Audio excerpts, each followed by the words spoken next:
Rishi Sunak Britain के नए प्रधानमंत्री क्या बने, ब्रिटेन से ज्यादा जश्न तो भारत ने मना लिया, तारीफों के पुल बांध दिए। लेकिन अब ऋषि सुनक ने अपनी कैबिनेट में एक ऐसे मंत्री को जगह दे दी है जिसकी वजह से भारत और ब्रिटेन के रिश्तों में तल्खी आ सकती है। और ऐसा तब है जब वो मंत्री भी भारतीय मूल की ही है, जिसे प्रधानमंत्री के बाद सबसे ताकतवर गृह मंत्रालय की पोस्ट दी गई है। नमस्कार, मैं हूं अविनाश और आप देख रहे हैं अनकट। ब्रिटिश प्रधानमंत्री बोरिस जॉनसन के इस्तीफे के बाद लिज ट्रस ब्रिटेन की नई प्रधानमंत्री बनी। करीब 45 दिनों तक अपने पद पर रहीं और इस दौरान उन्होंने भारतीय मूल की सुएला ब्रेवरमैन को अपने कैबिनेट में जगह दी। उन्हें गृह मंत्रालय जैसा अहम विभाग भी सौंपा। तब ऋषि सुनक की हार के सदमे से उबर रहे भारतीयों को सुएला ब्रेवरमैन के तौर पर एक उम्मीद दिखी कि वो भारतीय मूल की है। असल में ब्रिटिश नागरिक सुएला ब्रेवरमैन के माता पिता भारत के ही रहने वाले थे।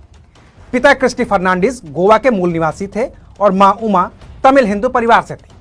उनके माता पिता 60 के दशक में ब्रिटेन आए थे और फिर वहीं बस गए। वहीं पर 3 अप्रैल 1980 को लंदन में सुएला का जन्म हुआ था। तो सुएला के इस भारत कनेक्शन से भारत को उम्मीद जगी कि लिज ट्रस की कैबिनेट में सुएला के गृह मंत्री रहने से ब्रिटिश सरकार के फैसले भारत के हित में होंगे। लेकिन हुआ उल्टा।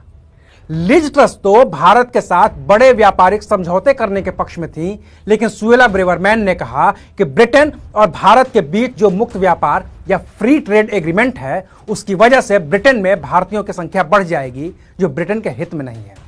सुएला ने यह भी कहा कि अगर ब्रिटेन में भारतीयों की संख्या बढ़ती है तो इससे ब्रेक्जिट के मकसद को नुकसान पहुंचेगा। इतना ही नहीं, सुएला ने यहां तक कह दिया कि ब्रिटेन में वीजा खत्म होने के बाद भी जो प्रवासी ब्रिटेन में रहते हैं, उनमें सबसे ज्यादा संख्या भारतीय प्रवासियों की ही है। यानी कि सुएला ब्रेवरमैन का बयान किसी भी तरह से भारत के हित में नहीं था।